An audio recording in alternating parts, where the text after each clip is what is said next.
Hey everyone, welcome back to Contractor Growth Network. I'm Logan Shinholster, and today I'm not with Alex. I got a special guest. He went from 5 years in prison and now runs a six-figure business. Zach Babcock, thanks for coming on, man. Dude, what is cracking, dude? Thanks for having me, man. I'm excited to be here. Dude, I appreciate it. So let me set the stage for everybody on how I first came about hearing about Zach and things like that. So as you guys know, I'm big on Billie Jean and all the help. Don't go in alone. Don't try to figure your stuff out yourself. If somebody's already doing what you want to do, just pay for it, invest in it. And I'm doing that with Billie Jean. And Billie Jean was Zach, what, your third podcast that you ever did? Is that when you interviewed him? Yeah, it was crazy, man. Launched a podcast, got ranked on day 3, and then next week we had Billie Jean on the show, which was insane at the time. How do you launch a podcast and get ranked that fast? Yeah, man. So everybody thinks like you gotta know all this crazy stuff like this algorithm hacks and like have a huge audience and know somebody that works in on the inside and all that. No, man, you put in some sweat equity and you get people to leave you a written review on your podcast. Most people do that part wrong and they put out this general message on social media instead of actually hitting people up individually. But yeah, man, simple as that, just getting people to leave you reviews. Well, I'm definitely guilty of that. So we're gonna jump into the whole idea of podcasting today because that's how I found Zach. It seems like that's like really your world and your jam. So before we jump into the podcast stuff, though, Zach, I'd love to just kind of talk about your background and the movement that you're running. So just to kind of lead it all off, can you run us through who is Zach Babcock and where have you been up until this point? Yeah, man, I'll give you a super high level Cliff Notes version. And real quick before I get into that, you're a really genius marketer, bro. You sent me this incredible Yeti cup, this thermal cup, and I had one that I was using at the gym and I had just broken mine, literally because I dropped a dumbbell on it.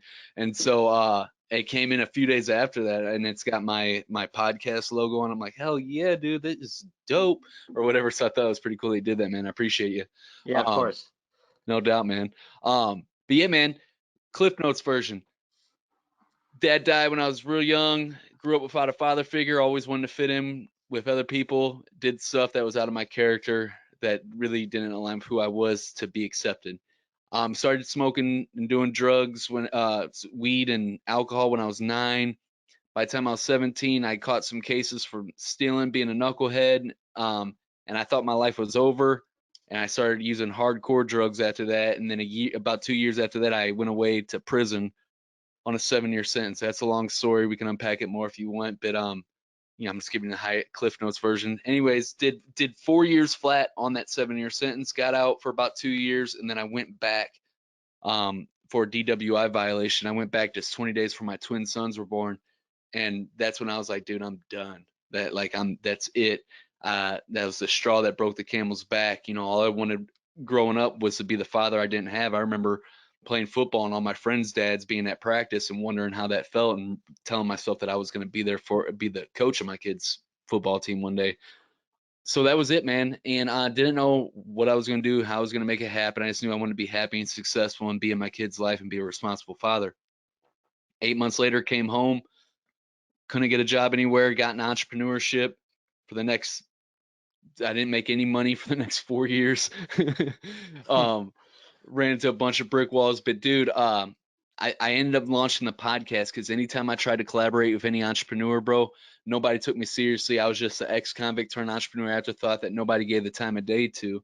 And I was pissed, dude. I was like, I'm not gonna let these snap judgments keep me in this box. I get that people judge people. That's just how we're wired to survive.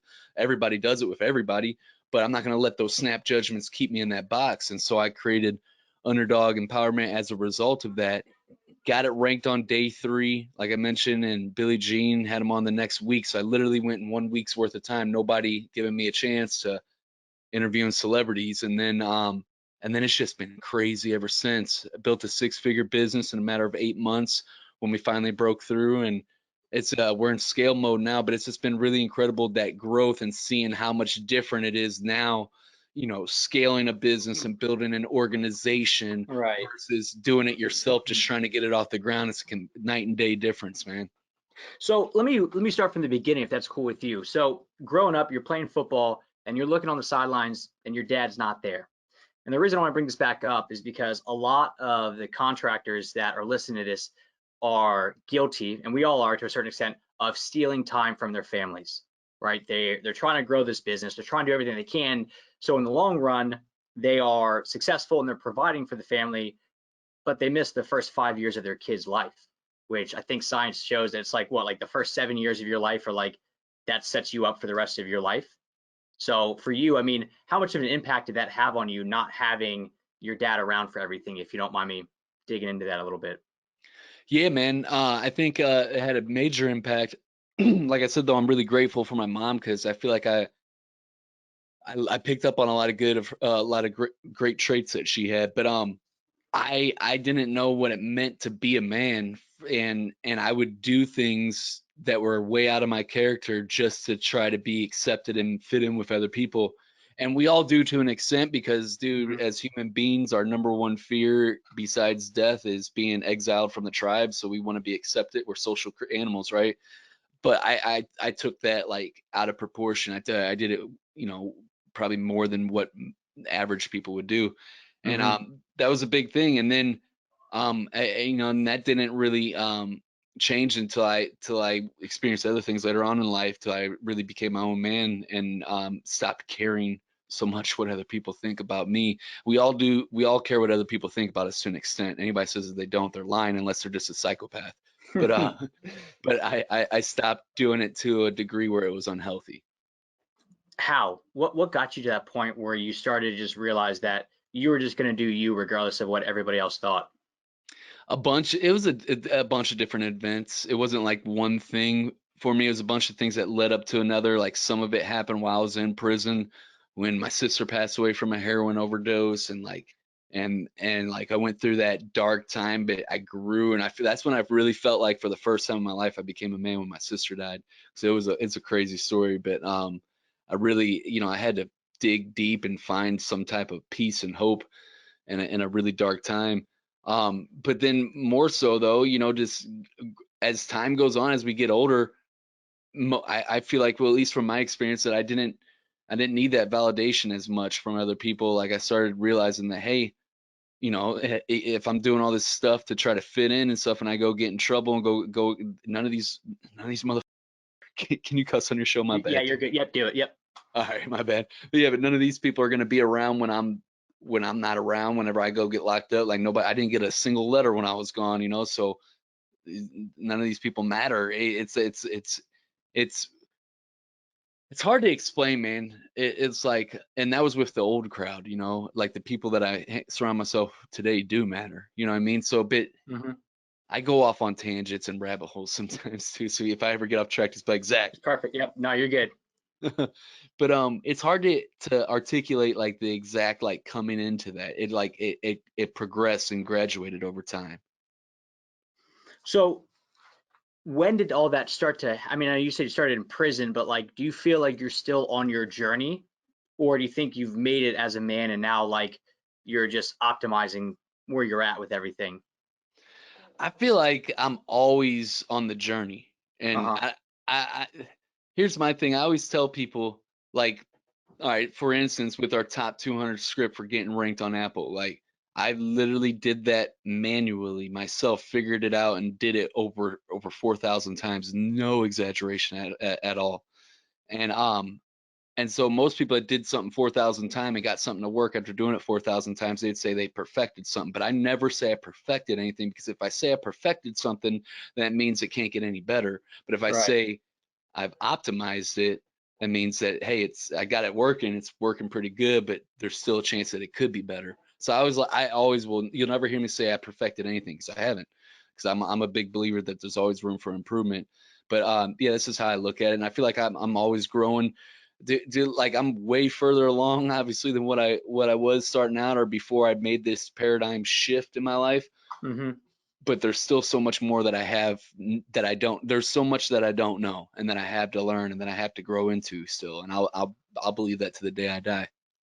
So with you and your journey, especially where you are like with all these podcasts that you're doing now, there's a huge, I guess, fear. And I mean, and I experience it where you're not afraid of putting yourselves out there, but I know for me, like, I'm afraid of like people seeing that I'm still small. Like, I think that's really what the fear is. So have you ever experienced that where you're like, when you're growing this, your brand and everything, you're trying to do this whole fake it till you make it mentality? Like, did you ever do that, or have you always been very true to who you are? I love this question, bro. And here's the thing about fake it till you make it. Um, you people get the wrong idea. They get they take it the words and they get it mixed up and they do it wrong. And what I mean by that is you can't act like something that you're not. All right, and lie to people and promise results when you can't deliver on it. However, you do also have to act as if you are that person, that you're stepping into it and that you are confident in what you're doing. So it's a really fine line that you gotta walk there. Mm-hmm. And I say this, and I'm really harsh against the fake gurus and and all that stuff, man. Because I made a mistake myself, man. I'll tell you a story, dude. Um, and I get it, man. If you're like, there's people out there that are legit scamming people that I have absolutely no respect for, and then there's actual people out there that aren't trying to scam people. They're doing it out of good intentions because they had this dream, this vision of success, and they want it so bad, and they're doing whatever it takes to make it happen. But at the end of the day, whether you're doing it out of good intentions or not, if you promise somebody something that you cannot deliver on, you are scamming people, and you should be put on blast, and you should not do that anymore. You know what I mean? But Mm-hmm. man, I did it though, dude. Like, so when Underdog Empowerment blew up right out the gate, and it was like like I'm growing my brand and things are going good, but I still wasn't monetizing right at that time. I still hadn't put the finger on how I could specifically solve a specific problem for a specific person. And this guy reached out to me, and he had this program that had over 20 million in revenues and over 1,000 successful graduates. And the program was lead gen, customer acquisition, and scaling a business. However, at the time, I'm broke as dude. I haven't done none of that yet. Mm-hmm. I haven't figured out even how to sell anything or generate leads because I didn't have anything there yet. But we took this program, repurposed it, and had me running it as like the face of the brand, right? And we're bringing people into this program. However, I felt like an imposter. I felt like a scumbag. I felt like a sleazeball. I felt slimy. I felt all that, right? Because I'm sitting here trying to achieve what I was teaching by teaching it. And that was just ass backwards. Yeah. And it was, man. And so, because of that, it didn't align with my values and who I was as a person. And so I made a post and called myself out on this shit. It's literally on my Facebook, and I did it on Christmas Day of 2018. And I called myself out. I said, hey, look, guys, this is what I'm doing. We're getting people coming in through this program. It's a legit program. However, I haven't done this myself and I don't feel right. So even though it's working right now, I'm pulling the plug on this. I'm going back to the drawing board. I don't know what I'm going to do. I'm going to continue to do my podcast and do affiliate marketing, but I'm going to come back to the marketplace when I have something legit. And dude, that was so tough to do at first, like to put myself out there like that. Mm-hmm. But as soon as I did it, I knew it was the right decision because it was so liberating. It felt like the world was lifted off of my chest. I was doing the right thing. I was acting out of my values, not off of what I speculated, what I was supposed to do for other people. I was doing shit for me. Mm-hmm. And then I even got more affirmation after that. People reaching out to me afterwards, like, bro, that was a breath of fresh air, man. Much respect for doing that, man. I appreciate that. And it wasn't easy at the time, but man, that was one of the best decisions I ever made because it led me to what I'm doing now. Right. So with all this, I mean, your background is unique in a sense where it was tough. You grew up, you went to prison, and instead of shying away from that and just creating this new Zach Babcock, you seem to lean into it. How come? Like, what makes you want to just go, you know what, this is my background, instead of just shying away, this is who I am, let me double down on it. Yeah, man, that was hard to do at first too. It was a mentor that helped me kind of do that. My whole thought process was I had just gotten fired right before I went back to prison because I got a promotion because I was on the sales team 3,000. The whole store did 9,000. I was only there for 6 hours of that day, and the whole store did 9,000, and I did 3 of it. And so I got the promotion, and then I got fired because they found out I was a convicted felon. And so like that taught me like, hey, if I go share that I'm a convicted felon, people, I'm gonna get punished for it. And then I came out and I was doing network marketing for a while, for 2 years. That's another story. I want to get into that. I no longer do. I no longer do that. I've heard some of it. Yeah. But I didn't share it at first because I was like, man, if I shared that I'm an entrepreneur, this is like my only shot at making, life worth having. And if I share that I'm, that I did over 5 years in prison, used to be a heroin junkie and a crackhead and all this stuff, then nobody's going to take me seriously, and then I'm not going to be able to feed my family. But my mentor kind of helped me unlock that. It was like, that's your what you think is a weakness right there. That's going to be your greatest strength. That's what's going to get people to relate with you, and that's what's going to draw people in because it's interesting. And dude, you don't know how bored I get talking about my prison story, but I do it every time because I know it for one, it helps a lot of people. Certain parts of my story helps certain types of people going through certain types of things. But Mhm. and that's the case with anybody. You know what I'm saying? Whether you've been to prison or not, your story is powerful and people need to hear that shit. But it helps people, but also it does. It draws people in and people are curious about it.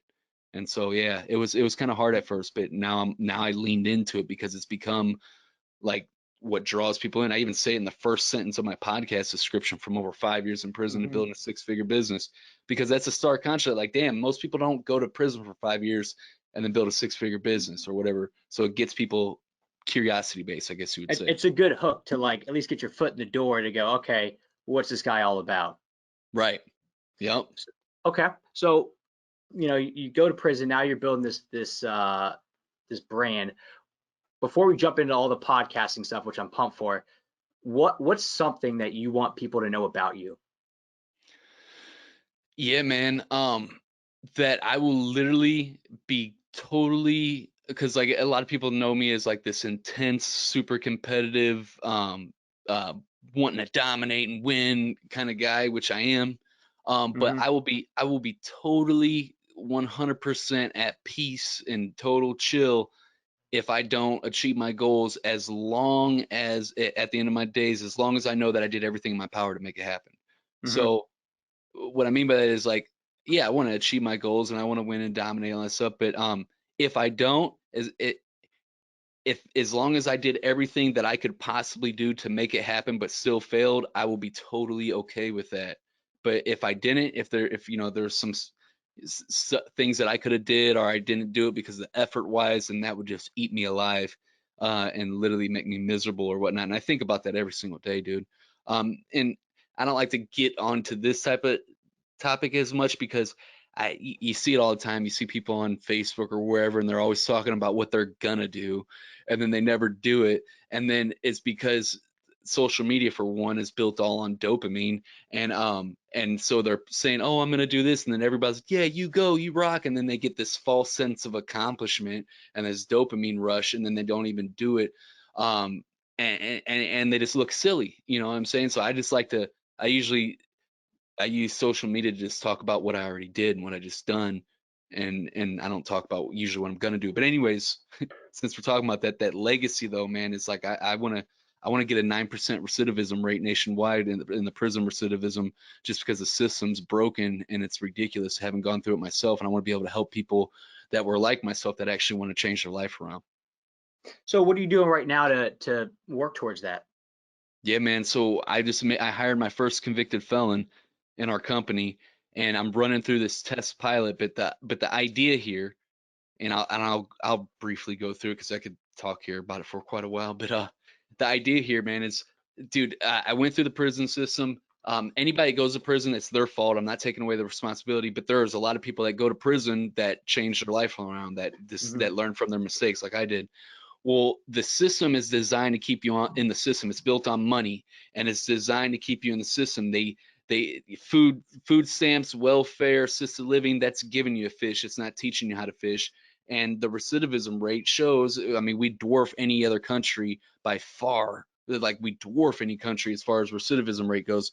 And so, and those numbers are even skewed. It's based on it within 3 years as a prisoner come back into the system or not. What about all the prisoners that are getting back into that old lifestyle and they die because they went back to the lifestyle? Or what about the people that come back after 3 years? So those numbers are skewed even. And then on top of that, it's a complete waste of taxpayer dollars on the programs that these people are getting taxed for that don't even work, that are complete garbage anyways. The people teaching these programs, you can't even relate with them. And then on top of that, the curriculum is bullshit and a waste of time. And then you have to go to these programs when you get out of prison, when you can't even get a job because you got an X on your felony conviction record. So it's taking away the time that you could be looking for a job. And now you got to find gas money or bus money just to get to these places, right? So it's just a complete utter mess, right? I could go on more about how it's all, but I'll just quit talking. But anyways, we're gonna hire convicted felons in our agency or get them matched up with other entrepreneurs that we're matched up with that fits their strengths, so they immediately have a job and can provide for their family. That's number one. They got to they got to have something like that. Then they got to go through this program where they read specific books. Number one book, Man's Search for Meaning. Every single person that comes through my program has to read that book, because that'll change your fucking life right there and let you know that, hey, anything's possible. But anyways, and so they have to develop their character and skills. And over time, for the guys and gals that are cut out to be entrepreneurs, they'll be able to go do their own thing. For the guys and gals that are not cut out to be entrepreneurs, they'll be able to continue to work for us or whoever we get them matched up with. And our goal, long-term goal, is a 9% recidivism rate or lower nationwide in the U.S., which is a crazy, ridiculous goal, but that's what we're sticking. That's what it is, and that's what we're sticking to. That's awesome. I read somewhere, I don't know if it's true or not. It was on Instagram, so you never know. But it was like, I think it was like Sweden or somewhere overseas that they were talking about, like, if someone who's in prison like reads a book and then writes a book report on it, they can like reduce their sentence by like 2 weeks. And it's like for every book that you do that and actually write a report on, it reduces it by 2 weeks up to like a total of like 6 months or a year or something like that. So I thought it was pretty interesting that they're using the education side of things to try to empower people to then go, okay, on your way out, you read a couple dozen books, like you have to have learned something about, how to get back in society and own your shit. So I don't know if it's even factual or not, but I thought it was a pretty cool concept, just because like for me personally, I feel like education as a whole like opens a lot of doors for people. If you can learn stuff at a young age, like I went to college, but like that's a whole different type of conversation to have. But like all the online learning that I'm doing now, it's like if you were to learn this stuff years ago, like yeah, I would be crazy ahead of where I am now. So the fact that you make them read a book when they first come in has got to be like a pretty powerful thing. Like step one to go, look, we're serious. This will get your shit back together. Yeah, man, absolutely, dude. I love that's pretty cool that they do that. I did not know about that. About, hey, you read a book report. That's pretty cool, man. Yeah, I don't know. You gotta look it up. I don't know if it's true or not, or if that's just like Uber facts on Instagram putting it out there. But I thought it was a pretty fun stat. So Yeah, man. yeah, so cool. So let's with all this, let's start talk about the Underdog Empowerment movement, the podcast, everything that you're doing, because that's how I found you. So can you walk me through, if you don't mind, first off, what is Underdog Empowerment, and then just kind of get me with your journey, just an overview, because you went from what was it, day 3 with Billie Jean, and then now it's like Grant Cardone, is just popping on the podcast and like people like that. So can you kind of explain what Underdog Empowerment is to the audience, and then what your journeys look like?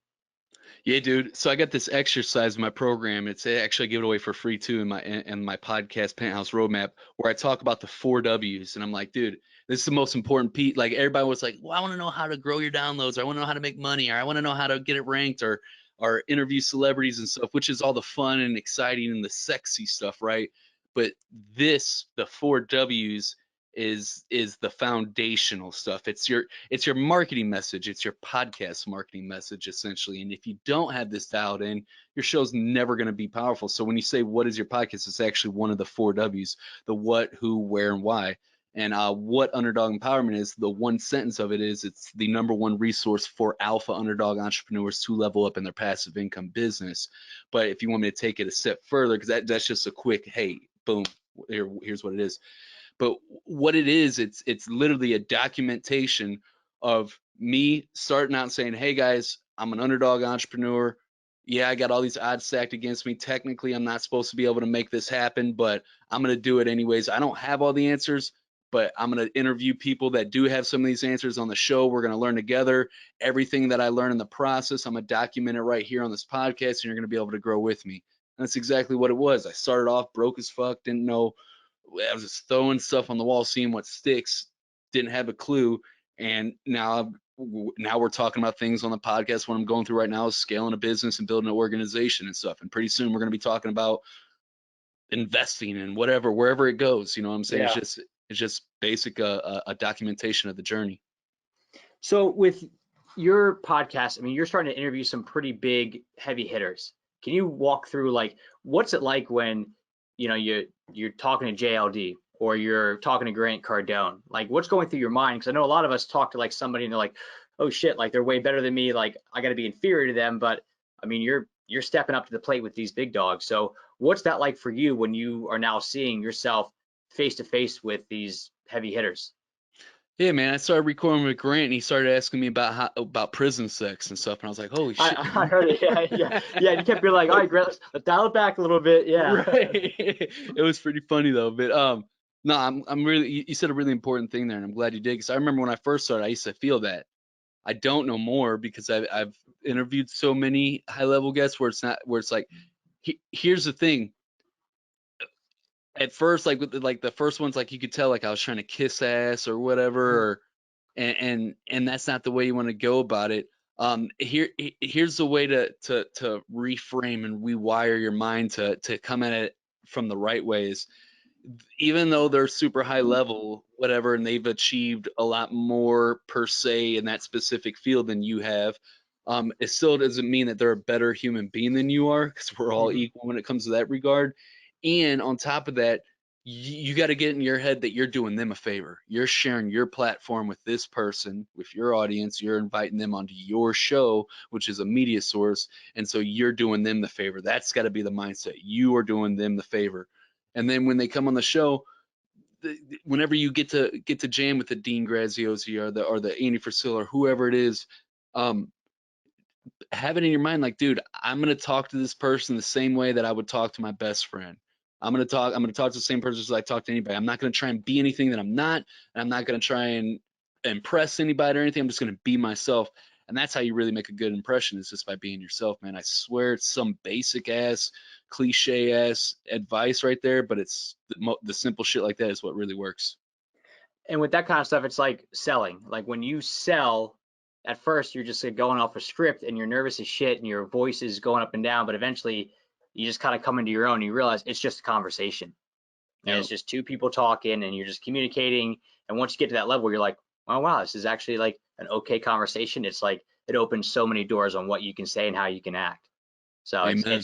it's a cool little thing. So so with my audience, they're all contractors, local businesses. So for you, in your opinion, do you think that a local business needs to have a podcast? Is this something that they should capitalize on, or are there other media or marketing resources that may suit them better?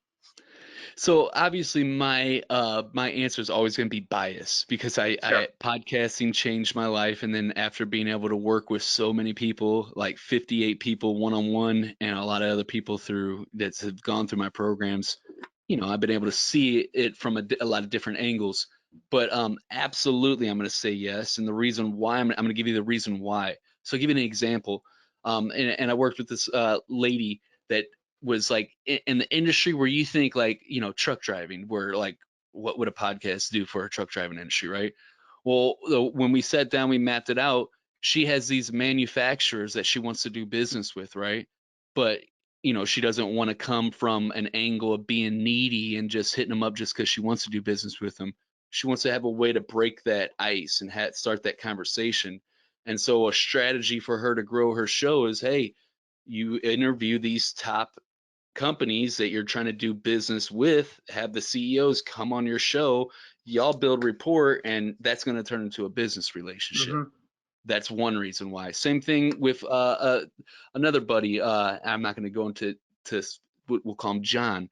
Was a mortgage broker. And his mortgage in the mortgage industry. What I learned from by working with him is that they they feel like real estate agents make them beg for the deals, and they like treat them like roaches, and they don't want to feel like that. They want to feel like the rock stars or whatnot, but they always feel like they have to beg the real estate agent for the deal in order to do business. So the strategy was interview, you know, you don't have to do just real estate agents, but part of it's going to be interviewing the real estate agents in your area, in your location that you want to do business with. And you just come at it from just, hey, I just want to have you on my show. And now you're doing them a favor, and you get to build that rapport, and then that turns into y'all doing deals together or whatnot. So absolutely, man, it works regardless if you're local or if you're online. So with the interviewing people onto the show, yeah, it makes total sense to me. What would you talk about? Let's just say you're a home builder and you're in St. Louis. So what would you talk about if you're a home builder in St. Louis on your podcast? Talk about the trends of the buying habits that are going on, like the prices. Like I don't know this industry at all, so I'm just making some stuff up here. Yeah, you're good. But like maybe there's been like trendy, like the prices have been going up in a certain area or whatever, or what to look for when you're working with a real estate agent, or you know, there's a ton of different topics. It's just I would have to know that industry a little bit more, but yeah, you just talk about anything that would be relevant, and then you can even build your audience with your perfect customers. You know what I mean? Like it what it really comes down to, because this is what I'm giving you here is like kind of like what's the word I want to look for?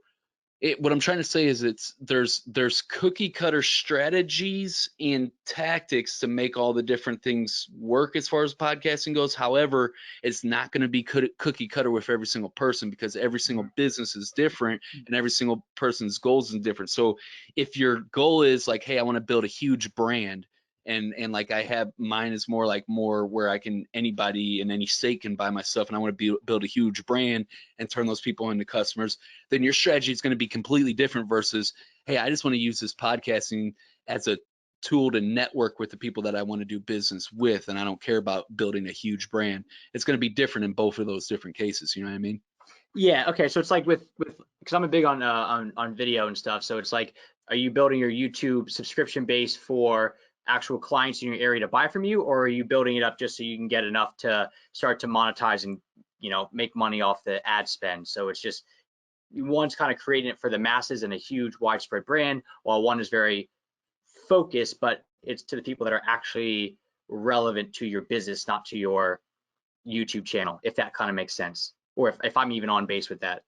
No, 100%, dude, and it is, and then and that's why I like to work a lot of times with people one-on-one when it comes to stuff, because then you can even have unique cases where the person is like, let's use a hypothetical situation where their business is local and they want to become that guy local. They want to be to dominate their local area, but also they might come at it from an approach of building this crazy big podcast audience and ranking it up and interviewing like Grant Cardones and stuff like that, because like let's say they're a mortgage broker, and if they're trying to be the number one mortgage guy in their industry, well, if they're interviewing people like Grant Cardone, then the real estate agents are like, yeah, I want to be on your podcast too if you had Grant on, and then they want to do business with you, so you can leverage it in so many different ways, and there's so many different angles to tackle it from. It really, once again, comes down to the specific goal of what you're trying to achieve.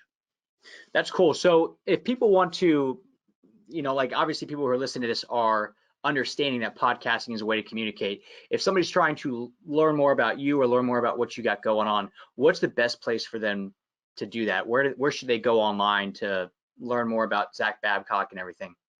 Yeah, dude, I appreciate you asking, dude. So definitely, I'm always going to plug my own podcast because I'm super passionate about that. It's what I like, live and breathe, this podcasting stuff. It's Underdog Empowerment. You guys can check it out on pretty much any podcast platform that you listen to podcasts on. But to make it really simple for you, you can go to underdogempowerment.com, and right there on the homepage, you might have to scroll down just a tad. There's a red button that says subscribe, and you could subscribe on Apple, Spotify, Google Play, Stitcher, whichever one you prefer. Hope to see you over there. And then for the podcasting services specifically, I actually made up a special page for you guys if you're looking to start a podcast. And it shows a complete roadmap on everything you would need to know, even if you don't have an idea on how to podcast. It comes with 3 tutorial videos and a checklist and all this stuff, all the way to having it up and running. And you guys can check that out at underdogempowerment.com Zach.com/Logan. Beautiful. So guys, I'll make sure to put those in the show notes. Go in there and do it to give me some street cred. Zach, what is one book? I know you mentioned it before, but I want you to repeat it one more time that every person listening to this podcast needs to read. All right. So I like personal development books that work on your mindset, and then I also like business books that show you practical stuff to how to build a business. You want me to give one example for both? Hit me. All right. So the one I mentioned earlier, Man's Search for Meaning by Viktor Frankl, is a must. It's not, you got books where you pick out a few golden nuggets or whatever that are pretty good, but this book, the whole entire thing will change your way you look at life. It's like powerful. It's transformational. The guy went through the Nazi death camps and experienced some horrible things and then came out and found the meaning of life through it. It's really powerful. Check that out. It will you'll thank me if you've never read that book yet. And then the business book, right now I've not read. The best book that I've read on business so far today is Traction by Gino Wickman. And I love it because it's so practical. It literally tells you what it is, why you need to do it, but also how to do it. And then it gives you free tools that you could download on the internet to actually do what it's teaching in the book. And it's really powerful. I didn't even know what an organizational chart was a few weeks ago before I started reading this book, and now I got one. And it's played such an integral role to where we're at now in our business and how we're scaling right now. So I would highly recommend that as well. Yeah, I run my business on EOS, so Nice. I'm into it, man. I'm definitely, I've drank that Kool-Aid for about a year and a half now, so it helps so much. And on this podcast they've heard me reference the book several times already. So now you're hearing it from somebody else. So I'm not BSing you guys. So Zach, Dude, it's that good, dude. It's amazing. And I also have another one. It's called Scaling Up. You ever heard of that one? I've been recommended that lately, so I'm gonna have to check it out because I heard it twice now in the same week. Yeah, dude, it's very similar, but it's like this one's more of like a textbook. Like, you can listen to read Traction, and it's like pretty straightforward, more of a book. This is straight up like it's got charts on graphs on everything. So I bet you probably could go through this and just have the equivalency of like an MBA in your head at that point. So it's a good book, but that's the one that I'm going through now very slowly, but that's another good one. So well, cool, man. Well, I really appreciate you coming on. This was awesome to finally connect on all this stuff. So you're the master at this. What's the coolest way to do an outro at this point? Oh man, you put me on the spot right there. Yeah, let me hear it. So I like to do my outro. I always like to ask the guests, if you had to start over right now, knowing everything that you know, but without all the resources, without all the network, the connections, what's the one piece of advice you give yourself to give yourself a head start or a leg up as an underdog entrepreneur? Okay, so for you, I know you always ask your guests that. So what is Zach Babcock's answer to that one? If I had to start over knowing everything I know now, without all the resources or whatnot, number one, I would hire mentors a lot sooner than later, knowing that now I know that you have to develop skills and you have to develop character to make it in anything in life and in business. And the fastest way to develop a skill, because you can't skip that, you have to develop skills. The fastest way to develop those skills is to hire a mentor, someone that's already done it, that's already has what you want, that can streamline that process. You can't shortcut the process, but you could streamline it. And so that would be it. But I would be super, super, super, super clear on exactly what it is that I want, because most people don't know that. You ask them what they want, they'll start telling you what they don't want. Get really clear on exactly what I want, then have strong enough reasons why I have to have that, and then finally, after you have those two pieces, because I feel like those two are really important, I would find a way to stay hungry no matter what, and to stay in like that underdog mentality, because it's powerful. You got to be in an underdog mentality where there's so much that you don't know, and that you're always going to be humble and learning, but also want it bad enough and stay hungry even when you start to taste success. Still keep leveling up that of your dream, that bar, so that way you stay hungry and you stay attacking it like your life depends on it, because it does. Stay an underdog, man. I love it. Zach, dude, I really appreciate you coming on. Hey, man, I appreciate you having me, Logan. Thanks, guys.